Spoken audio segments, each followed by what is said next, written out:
10 minit. Terima kasih Yang Datuk Dipertua tentang ruang dan peluang diberikan. Saya amat kesal dan sedih daripada pagi persidangan Dewan ini. Bila saya melihat keadaan yang berlaku di negara kita bukan hanya oleh kena kematian orang yang bunuh diri, gantung diri di negara kita. Kita tidak amat prihatin walhal landasan yang sepatutnya Dewan yang mulia ini membolehkan kita mengutarakan bukan hanya pandangan kita, menegur kerajaan. Dari segi bukan hanya pengurusan pentadbiran negara, perbelanjaan uang yang tidak pernah berlaku di negara kita berbilion. Can you imagine, dengan izin, a government hardly 2 years spending more than 800 billion, almost 1 trillion, including moratorium, including EPF. Ini membebankan kita. Banding dengan negara-negara lain, Vietnam, Pakistan, negara-negara yang lain. Thailand belanja tak sebanyak seperti negara Malaysia, duitnya, namun mereka tidaklah seburuk keadaan yang berlaku sehingga menggantung diri, bunuh diri begitu besar.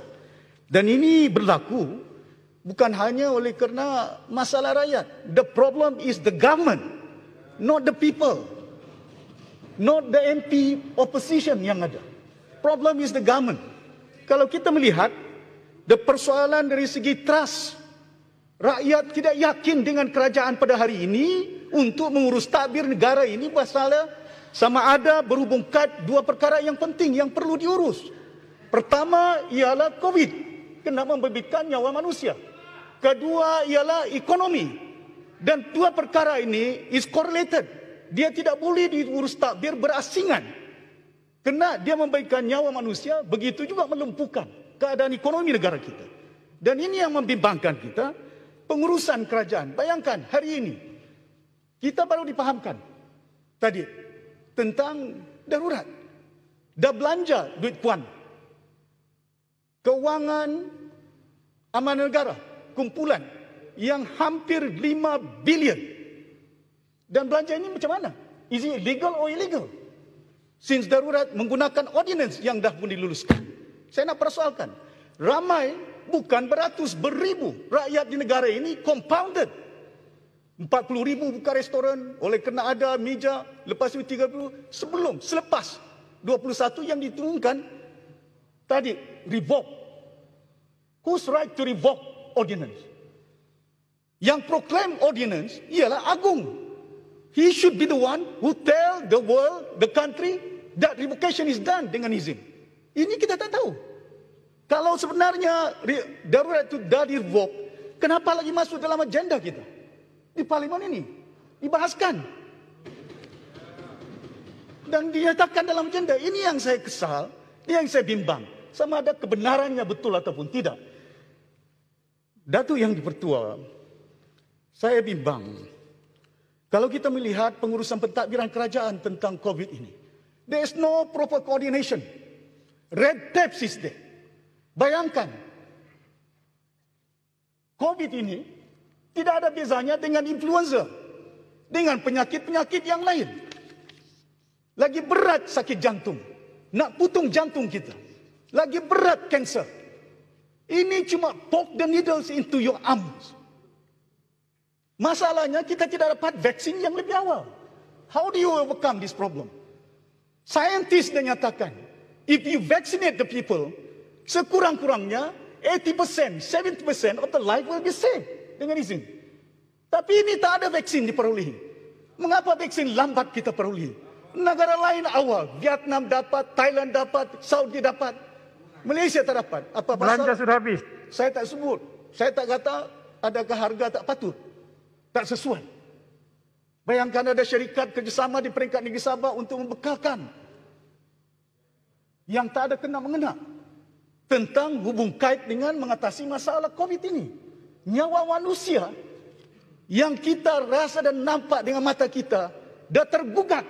Persoalan nak dapat duit, rasuah yang ada di negara ini masih berlaku di negara kita.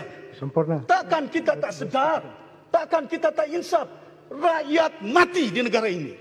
Rakyat gantung diri. And there you are, want to make a little bit of money put into your pocket. Datuk Yang Dipertua, Saya kesal, there's no preventive measure dari awal. Saya nyatakan bila berlaku COVID di Sabah, Pulau Gayam, immediately I manage it. Saya beli mask 10 million. Waktu itu belum ada vaksin. Saya beli reagent 5 million. Saya berhubung dengan ketua pengarah kesihatan. Saya katakan, if you can't supply, I will buy my own from the state. 5 juta kita belanja. What I did was test everyone. The moment I test 6,000 people there, the spike was there. It's okay. Don't worry. As long as you reach the rate yang high, it will never go up. It will go down. There's 32 million Malaysian yang ada. Kita perlu testing. Tapi masalah dia, bila manusia kita dites, dihati bahwa mereka negatif, tak bagi dos pun. Balik dulu. Sepatutnya bagi dos. When you give dose to those people yang found negative, they will be protected. Sekurang-kurangnya. Nak balik kampung, nak datang lagi mengambil masa, susah payahnya orang kampung nak datang.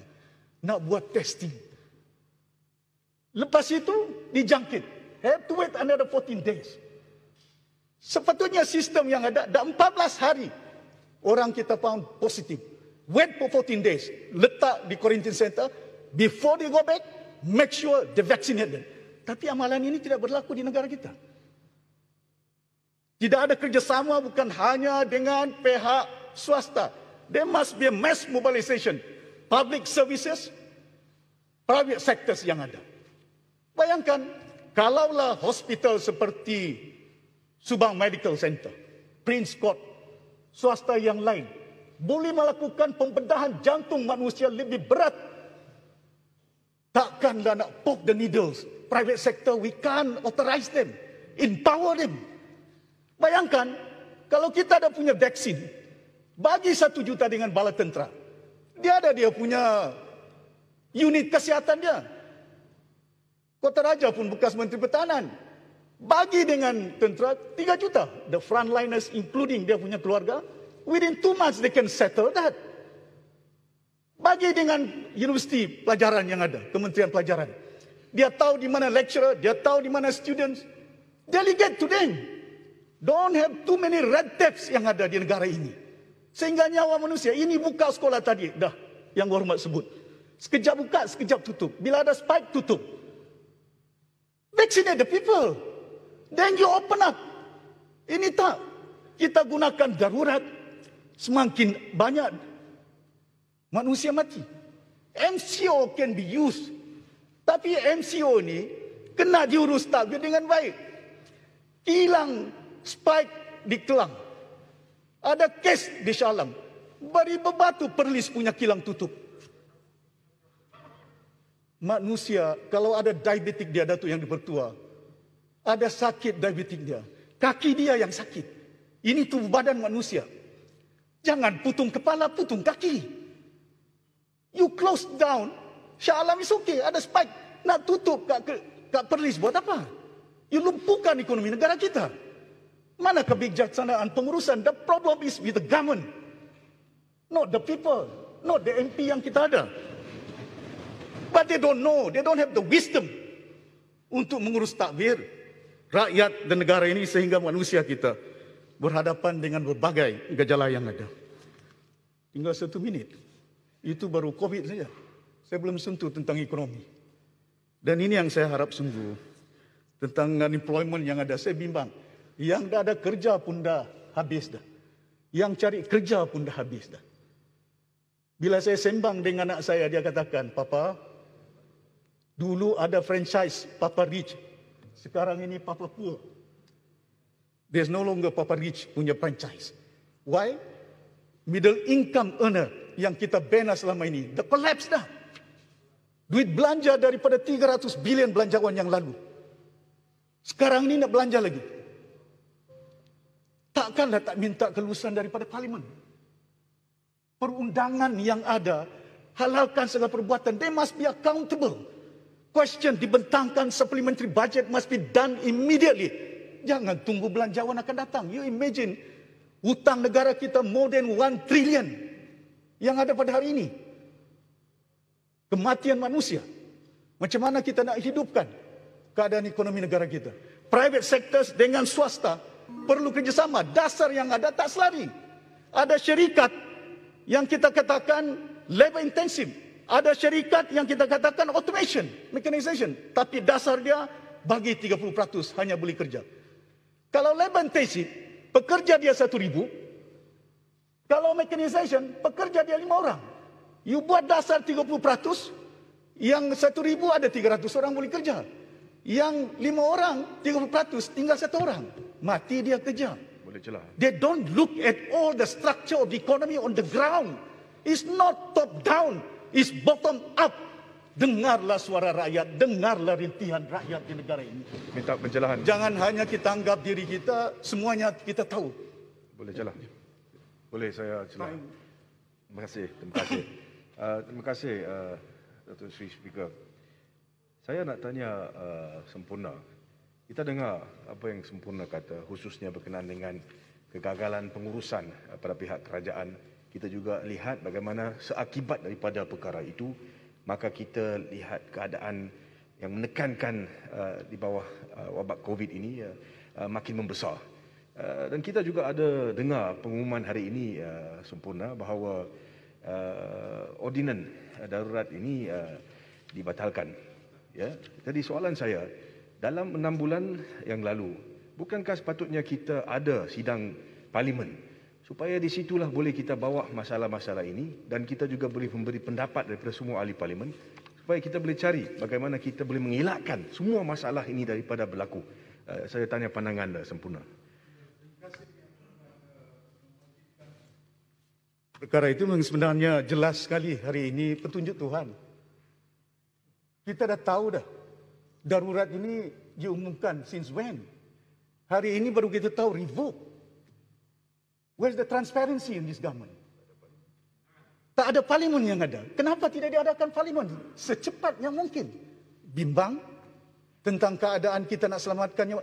Nak kerjasama dengan kita. Kita bagi kerjasama. Tapi kerjasama jangan satu halal.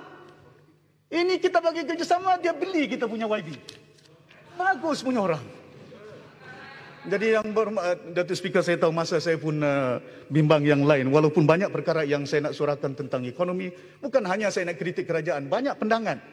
Ini landasan untuk memungkinkan kita nak utarakan. Bagaimana sepatutnya vaksin yang ada. Yang perlu diedarkan kepada umat. Yang ada di negara ini. Yang kita bimbang. Nyawa. Bayangkan hari ini dah beratus kontrak medical officers walk out. Hari ini di hospital-hospital di negara kita is a mere press of button by the doctor to decide oxygen to be given to who. Siapa nak hidup, siapa nak mati. Tak pernah berlaku dalam negara kita. Sehingga bayangkan di negara kita rakyat dikurung dengan barbed wire seumpama binatang.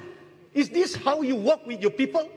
Sempurna. Please trust, engage with the people sebaik mungkin untuk membolehkan kita dapat sedikit. Terima kasih Datuk Speaker. Dah habis masa lah yang tapi sedikit saja. Ini penting kerana berkaitan dengan oksigen. Saya tahu, tapi ramai lagi nak bahas. Tahu. Tapi I just need Sempurna untuk membawa juga isu ini berkenaan dengan supply of oksigen. Infrastruktur di Sabah pun masalah besar. Selain daripada kekurangan vaksin ataupun ketidak sesama seperti negeri yang lain, Sabah adalah negeri yang tercorot berkenaan dengan vaksinasi. So, infrastruktur selain daripada doktor, infrastruktur kita di hospital pun masalah besar. Sempurna. Terima kasih Datuk Yang Dipertua, saya nak pendekkan. Saya tahu, saya yakin, saya juga pernah menjadi menteri 30 tahun di negara ini mentadbir di Semenanjung. Dan saya lihat bagaimana prasarana kita, we look down at it.